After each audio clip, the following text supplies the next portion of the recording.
The first time I read about the Minnesota Starvation Experiment, MSE, I was amazed at how many similarities the participants experienced regarding eating disorders. This experiment is one of the best examples of what happens when we limit our food intake and how our body reacts to starvation. I would like to explain to you what this has to do with each other. Ancel Keys conducted the Minnesota Starvation Experiment in 1944. What happened during the wartime? During the Second World War, many people died not only from bombs and bullets, but mainly from starvation. In Minneapolis, Minnesota, Dr. Ancel Keys helped the victims of starvation and conducted an experiment to learn more about the physiology of starvation, how and what would be the best way to recover from starvation, finding out the best rehabilitation methods that could contribute to the health of the entire population. The design of the study was simple: starve a number of voluntary participants and then refeed them. To achieve this in a controlled scientific way, he proposed a one-year study divided into 3 phases. A 3-month control period during which the food intake of the participants would be determined, a starvation period for 6 months, a recovery period of 3 months. Keys selected 36 physically and mentally strong men from more than 400 volunteers. Phase 1, the control period. For the next 12 weeks, Keys controlled their diet, consuming 3,200 cal per day, while simultaneously subjecting them to a host of tests to collect data such as heart size, blood volume, hearing, vision, fitness, body fat, and even the number of sperm cells. The participants also had to maintain an active lifestyle, have a part-time job in the lab, and walk a minimum of 35 kilometers per week.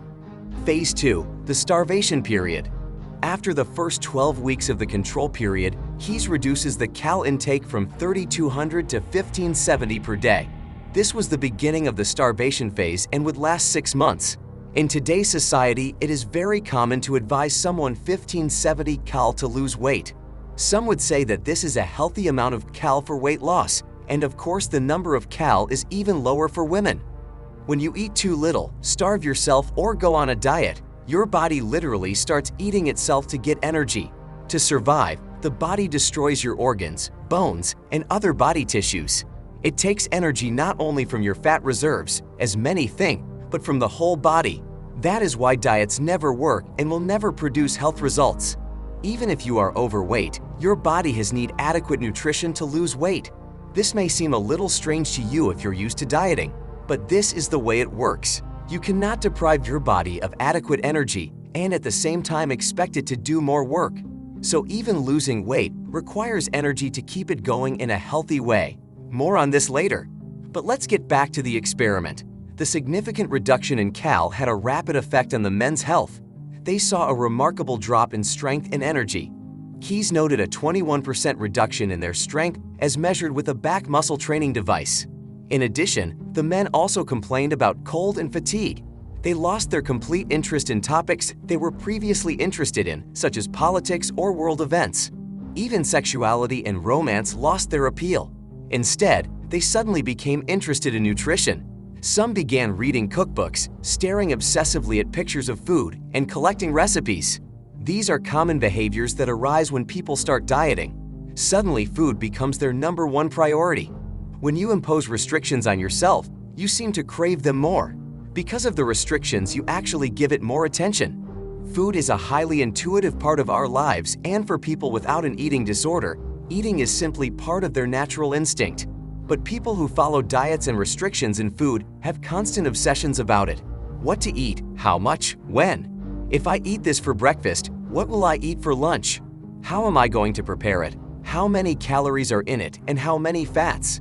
Is it healthy, clean, pure? Should I burn it again later? Constant thoughts about food are unavoidable if you restrict or deprive yourself of it. The more you try to control food, the more control it takes over you.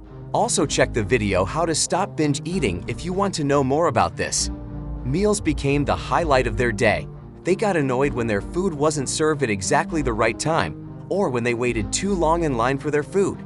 Despite the fact that the food was quite mild in taste, it tasted delicious to the men. They lingered over food, tasting and savoring every bite. Often they smoothed their meals, mixing everything with water to make it look like it was more. We know that weight loss can be for a good reason, to promote one's health, for example. But when it comes to dieting, actual appetite and hunger signals can get out of hand and our physical and mental health suffer. Eating more after dieting is a natural instinct, and it is extremely difficult to force ourselves to eat less.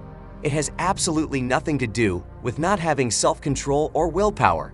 No wonder 95% of all diets fail inevitably, and 99.5% of people who diet put all their weight back on after just 5 years. In eating disorders, fluid retention is very common, and as you begin the recovery process, your body can retain a significant amount of water. This is a sign that your body is trying to protect and heal you. When recovering from an eating disorder, is it normal to gain about 4 to 7 kilograms within a few days, so it is mainly water retention. There was also a reduction in BMR. BMR is the amount of energy the body needs at rest, without physical activity, to carry out normal physiological processes. It accounts for about 2/3 of the total physical energy requirement, not to mention what is expended during physical activity. At the end of the semi-starvation, the men's BMR had dropped to about 40% below normal. This drop, like other physical changes, reflects the body's excessive ability to adapt to a low-calorie intake by reducing energy needs. One of the volunteers described it as if his body flame was burning as low as possible to preserve the precious fuel and still keep the life processes. This is also a sign in response to the lack of food. Phase 3, the recovery period. After 6 months, the refeeding phase started. Keys divided the men into 4 groups, each of which received 400, 800, 1200, and 1600 cal more than in the starvation phase. He did this to observe what the optimal amount of cal would be. Hardly any improvements were observed for the men in the lowest cal group. They were still perpetually hungry and showed no signs of recovery. Even after they were given extra vitamins and proteins, their situation did not improve. They just needed a lot more calories. In the end, he came to the conclusion that in order to recover from starvation, a person needs about 4,000 cal per day to rebuild their strength. During recovery, the metabolism accelerated. Those who consumed the highest number of calories experienced the largest increase in BMR. The group of volunteers who had a relatively small increase in cal during recovery, 400 more than the amount during semi-starvation, had no increase in BMR. But in those who consumed a larger amount of food, there was a sharp increase in energy-burning metabolic processes. This is why responding to all hunger during recovery is so important. Speed up your body's recovery. The changes in body fat and muscle in relation to overall body weight during starvation and recovery were of great importance. While weight dropped about 25%, fat percentage dropped almost 70%, and muscle decreased by about 40%. At the refeeding, a greater proportion of the new weight was fat. By the 8th month of recovery, the volunteers were at about 100% of their original body weight, but about 140% of their original body fat percentage. This is why dieting will increase your fat percentages over time. It's our body's way of protecting us against future deficiencies. The last meal of the study was served on October 20, 1945. After that, the men were free to go and eat whatever they wanted. However, Keyes asked 12 men to stay in the lab for another 8 weeks so that he could monitor them during a recovery phase without any restrictions. They were completely left to their own devices while Keyes observed them as the men consumed an average of more than 5,000 cal per day. In some cases, the men feasted on about 11,500 in one day. The men report having an insatiable hunger many times over, no matter how much they ate. This example above is so true in eating disorder recovery and actually the most important one. It is necessary to eat as much as you want without restrictions. During recovery, this insatiable hunger is known as extreme hunger.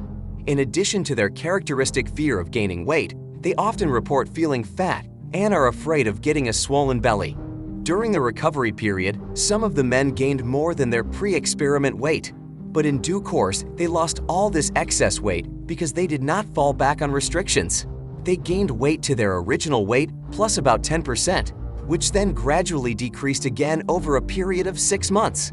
At the end of the follow-up period, they approached their natural weight and fat percentages from before the experiment. This is the body's way of self-balancing weight and fat percentage over time. Another interesting aspect that took place in these men during semi-starvation was their body perception. Despite being extremely thin, even bone-thin, They did not see themselves as too thin. Rather, they felt that everyone else around them was too fat compared to themselves, body alienation. This is also a common way of thinking in eating disorders. Body image and the idea of a healthy weight are distorted.